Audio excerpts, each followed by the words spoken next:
Very good evening. Welcome to 3060 Headlines.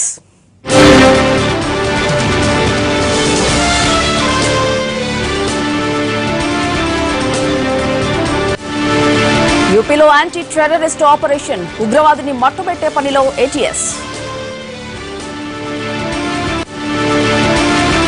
Speaker కోడెలపై Karimnagar కోర్టులో case April 20న హాజరు కావాలని ఆదేశం.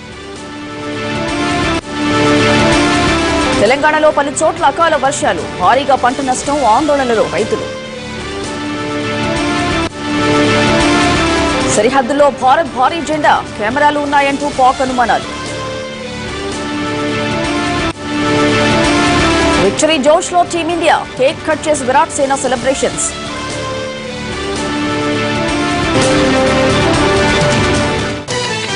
ఏపీ అసెంబ్లీ స్పీకర్ కోడెల శివప్రసాదరావుపై కరీంనగర్ కోర్టులో కేసు నమోదైంది. 2014 ఎన్నికల్లో 11,50,00,000 ఖర్చు చేశానంటూ కొన్నాళ్ల క్రితం ఓ ఛానల్ కు ఇచ్చిన ఇంటర్వ్యూలో కోడెల చెప్పారు. అంత మొత్తం ఖర్చు చేయడం ఎన్నికల నిబంధనలకు విరుద్దమని కోడెలపై చర్యలు తీసుకోవాలంటూ కరీంనగర్ జిల్లా వైసీపీ మాజీ అధ్యక్షుడు సింగిరెడ్డి భాస్కర్ రెడ్డి గతంలో హైకోర్టును ఆశ్రయించారు. దీన్ని విచారణకు స్వీకరించిన న్యాయస్థానం కేసు నమోదు చేయాలని కరీంనగర్ చీఫ్ జ్యుడిషియల్ మెజిస్ట్రేట్ ను ఆదేశించింది. దీంతో పలు సెక్షన్ల కింద కోడెలపై కేసు నమోదైంది. ఏప్రిల్ 20న కరీంనగర్ కోర్టుకు హాజరు కావాలని కోడెల శివప్రసాద్ కు సమన్లు జారీ అయ్యాయి.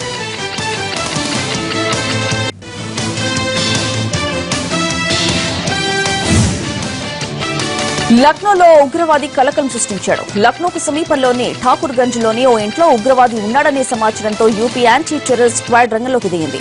అయితే పోలీసులను చూసిన టెర్రరిస్టు వాళ్లపై కాల్పులకు తెగబడ్డాడు. దీంతో వెంటనే ఆ ప్రాంతాన్ని చుట్టుముట్టి ఉగ్రవాది కోసం వేట మొదలెట్టారు ATS అధికారులు. ఇరు పక్షాల మధ్య కాల్పులు కూడా జరిగాయి. చివరికి ఉగ్రవాదిని ATS మట్టుబెట్టింది. కాగా లక్నో ఠాకూర్గంజ్ లో ఉన్నది ఐసిస్ ఉగ్రవాది అని అనుమానాలు వ్యక్తమవుతున్నాయి.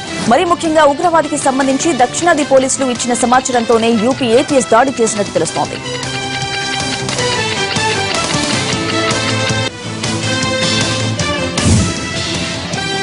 భాగ్యనగరంలో మరో బురుడి బాబా భాగోతం బయటపడింది. నిరక్షరాస్యులకు అమాయకులను టార్గెట్ చేస్తున్న నకిలీ బాబాలు ప్రజల నెత్తిన శటగోపం పెడుతున్నారు. ఎక్కడో మారుమూల పల్లెల్లోనే కాదు, హైదరాబాద్ లో సైతం గల్లీ గల్లీకో ఫేక్ బాబా పుట్టుకొస్తున్నారు. అమాయక జనంతో ఆటలాడుకుంటున్నారు. వేషం మార్చి భాష నేర్చి జనాన్ని ఏమరుస్తున్నారు. ఆశీర్వాదం ఇస్తానని నమ్మబలికి ఓ మైనర్ బాలికపై అత్యాచారానికి ఒడిగట్టాడు నకిలీ బాబా.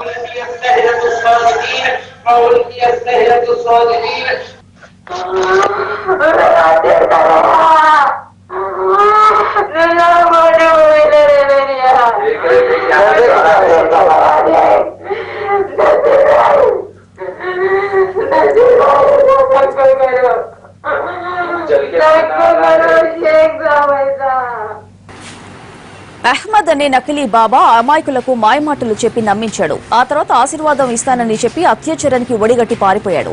ఈ దారుణం హైదరాబాద్ పాత బస్తీలో జరిగింది. బాధితురాలి ఫిర్యాదుతో ఫేక్ బాబాను అదుపులోకి తీసుకున్నారు పోలీసులు.